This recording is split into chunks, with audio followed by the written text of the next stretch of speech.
पावसाळी अधिवेशनामध्ये point of इन्फॉर्मेशनद्वारे आमदार विजयकुमार देशमुख यांनी सोलापूर महानगरपालिकेच्या वतीने सोलापूर शहरातील रहिवाशांना मिळकत करासोबत सरसकट पाणी बिल वाटप करण्यात येत आहे। हा सर्वसामान्य नागरिकांवर अन्याय होत आहे, हा महत्त्वाचा मुद्दा उपस्थित करत नगरविकास विभागाचे महापालिकेच्या वतीने राबवण्यात येणाऱ्या बेकायदा वसुलीकडे लक्ष वेधून घेत ही बेकायदा वसुली थांबवण्यात यावी अशी मागणी केली। पहा हा व्हिडिओ।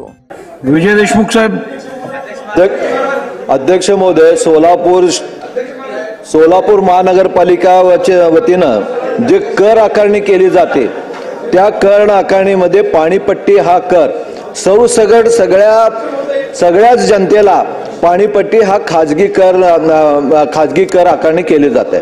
अध्यक्ष महोदय, अनेक लोक गोरगरीब ज्यांच्या घरी पाणी खाजगी नळ नाही पण त्यांना पाणीपट्टी मात्र खाजगी भरावं असं नोटीस दिलं गेलेलं आहे। मी आपल्यातर्फे शासनाला पॉइंट ऑफ इन्फॉर्मेशन विनंती करतो की जो गोरगरीब आहे त्या ज्यांनी खाजगी नळ घेतलं नाही, पूर्वी त्यांना सार्वजनिक नळपट्टी येत होतं पण त्यांनाही आता खाजगी दिलेलं आहे, ते न परवडण्यासारखं आहे। त्यांना खाजगी न करता सार्वजनिक नळपट्टी द्यावं एवढं तुम्हाला विनंती।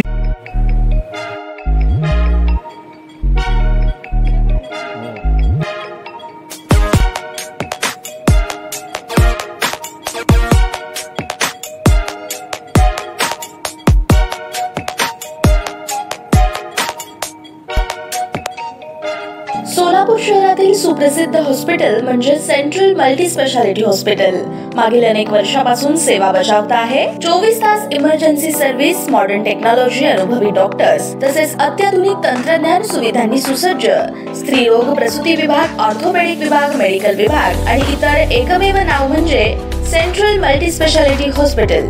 पत्ता गणेशपेठ शॉपिंग सेंटर, मंगळवार बाजार, सोलापूर। ताज्या बातम्या पाहण्यासाठी प्राईम महाराष्ट्र न्यूज चॅनलला सबस्क्राइब करा।